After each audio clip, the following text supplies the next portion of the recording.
नमस्कार। राजकीय कल्याण कन्या महाविद्यालय सीकर की यूट्यूब क्लासेस में आप सभी का स्वागत है। बीए पार्ट सेकंड के सिलेबस में लहरों के राजहंस नाटक की समीक्षा हम करने जा रहे हैं। उसी श्रृंखला में आगे बढ़ते हैं। कपिलवस्तु में जिस समय भगवान बुद्ध धर्मोपदेश कर रहे थे और उनके जाति भाई धर्म के प्रति प्रेरित होकर दीक्षित हो रहे थे, कामासक्त नंद अपनी परम रूपवती प्रियतमा सुंदरी के साथ विहार में लीन था। लेकिन नंद का मन स्थिर भाव से सुंदरी का रूप भोग नहीं कर पाता, क्योंकि कहीं उसके भीतर मन में अस्थूल और असंसारी तत्वों के प्रति भी आकर्षण है। उसके मन का यही संस्कार और उसको पोषित करने वाली बाह्य परिस्थितियां ही नाटक के द्वंद्व का आधार है। कहने का तात्पर्य है कि एक तरफ नंद जहाँ अपनी पत्नी सुंदरी के रूप में आसक्त होकर उसके प्रेम में लीन है, वहीं दूसरी ओर सांसारिक विषय वासनाओं से उसका मोह भंग भी होता है और वो कहीं न कहीं बौद्ध धर्म की दीक्षा के प्रति भी अपने मन को अग्रसर करता है। उसके मन का यही संस्कार इस द्वंद्व का नाटक है, नाटक का आधार है। वह घर से लौटे हुए उपेक्षित बुद्ध से क्षमा याचना करने के लिए जाने को विकल हो जाता है। जिस समय वह हाथ में दर्पण लिए सुंदरी के श्रृंगार में लीन है, उसी समय धम्मम शरणम गच्छामि का स्वर उठता है और सहसा उसके हाथ का दर्पण गिरकर टूट जाता है।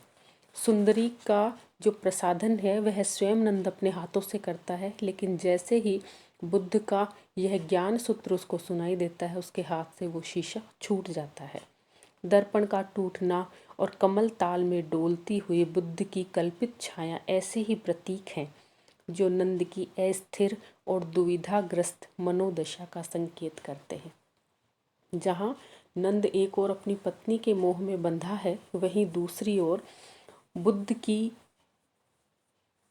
बुद्ध के प्रति जो धर्म का उपदेश है, बुद्ध का जो संसार से विरक्त होने का उपदेश है, वो नंद को खुद की तरफ खींचता है। अपनी ही क्लांति से मरे हुए मृग की बात बार बार सोचना और दीक्षा के पश्चात व्याघ्र से लड़ना उसकी इसी मनोदशा की प्रतीकात्मक अभिव्यक्तियां हैं। जिस तरह से एक मृग है, वो अपनी थकान से भागता भागता झाड़ी में उलझता जाता है और अपनी ही थकान से मर जाता है, उसी तरह नंद के मन में ये संशय उत्पन्न होता है कि इस संसार में जो मनुष्य है वो भी मृग के समान है, जो अपनी अनंत तृष्णाओं के पीछे भागता भागता अंततः उन्हीं में उलझकर इस संसार से विदा ले लेता है। नंद जब अनायास और अनिच्छा से ही भिक्षु बना दिया जाता है और वह भिक्षु वेश में घर लौटता है, तो सुंदरी को देखकर कहता है कि जिस सामर्थ्य और विश्वास के बल पर जी रहा था, उसी के सामने मुझे असमर्थ और असहाय बनाकर फेंक दिया गया है। यानी मुझे जबरदस्ती दीक्षा ग्रहण करवा दी गई है। एक ओर तो नंद के मन का यह द्वंद्व है और दूसरी ओर रूप गर्विता सुंदरी के इस खंडित विश्वास की पीड़ा कि उसमें आसक्त उसका पति कैसे उसके रूप पाश से मुक्त होकर बौद्ध भिक्षु होकर उन्हीं हाथों में भिक्षा पात्र लेकर उसके पास लौटा है, जिन हाथों में उसके श्रृंगार के लिए उसने दर्पण उठाया था। सुंदरी को इस बात की पीड़ा है कि मेरे मोह पाश में बंधा हुआ मेरा जो पति है, वो कैसे बौद्ध धर्म को ग्रहण करके एक भिक्षु बनकर मेरे सामने आया है। सुंदरी जीवन का भोग करना चाहती है, वह कामनाओं को स्थगित नहीं करना चाहती। कमल ताल के राजहंसों के जोड़े का कलोल सुनकर वह कहती है कि कोई गौतम बुद्ध से कहे कि कभी कमल ताल के पास जाकर इनसे भी वे निर्वाण और अमरत्व की बात कहें। यानी जो राजहंस प्रेम क्रीड़ा में रत है, तो वो कहती है कि गौतम बुद्ध को जाकर कहिए कि इन्हें भी मोक्ष प्रदान करें। नाटक के अंत में जब वह नंद के द्वारा चंदन लेप का बिंदु बनाए जाने पर भी चौंक कर जागती है, तो उसकी दृष्टि नंद के केश कटे हुए भिक्षु वेशी मुख पर पड़ती है और उसका मन वितृष्णा से भर जाता है। नाटक का पहला अंक सुंदरी के कक्ष में आरंभ होता है। कर्मचारी साज सज्जा में लगे हुए हैं। सुंदरी के आग्रह पर कामोत्सव मनाए जाने वाला है। अतिथियों की प्रतीक्षा है। एक अतिथि मैत्रेय पधारते हैं और जब कामोत्सव में सम्मिलित होने के लिए मैत्रेय के अतिरिक्त और कोई नहीं आता तो सुंदरी अपमान में विक्षुब्ध हो उठती है। इसी अत्यंत तीव्र और गहन कथा स्थिति में पहला अंक समाप्त होता है।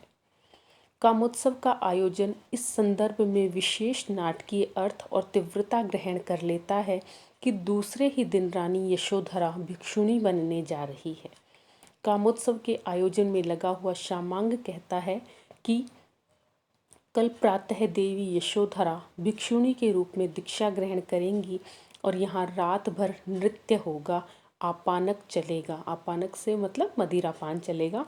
और सुंदरी अलका से बातें करती हुई कहती है कि नारी का आकर्षण पुरुष को पुरुष बनाता है तो उसका आकर्षण उसे गौतम बुद्ध बना देता है।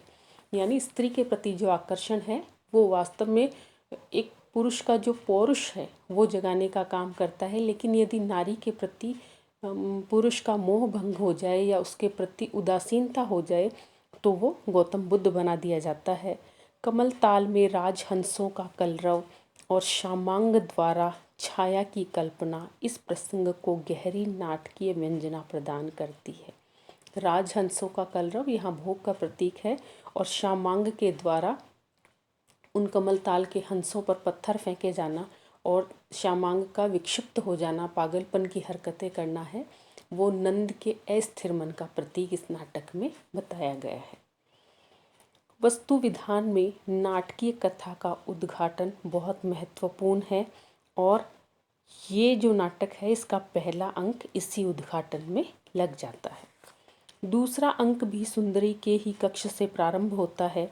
नंद सुंदरी का श्रृंगार कर रहा है। बीच बीच में नेपथ्य से कर्मचारी शामांग का ज्वर प्रलाप सुनाई पड़ता है। शामांग को तीव्र बुखार है और उसका प्रलाप है जो बुखार में बड़बड़ाता है वो सुनाई पड़ता है।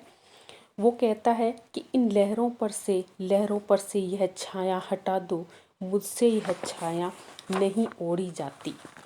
जिस समय नंद सुंदरी के श्रृंगार में व्यस्त है, अलका यह संदेश लाती है कि गौतम बुद्ध भिक्षा के लिए द्वार पर आए थे और भिक्षा की याचना करने के बाद वे लौट गए हैं।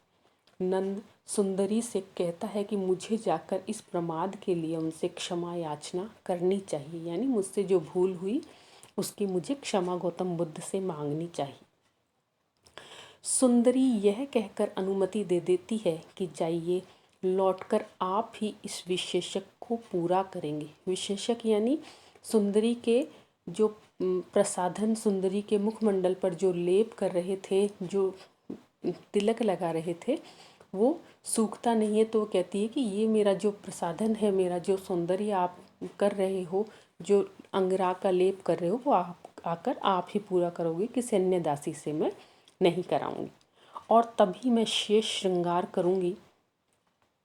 नंद इसके साथ ही चला जाता है और यह अंक नेपथ्य से शामांग के इस संवाद के साथ समाप्त होता है कि यह छाया मेरे ऊपर से हटा दो, एक किरण, कोई एक किरण।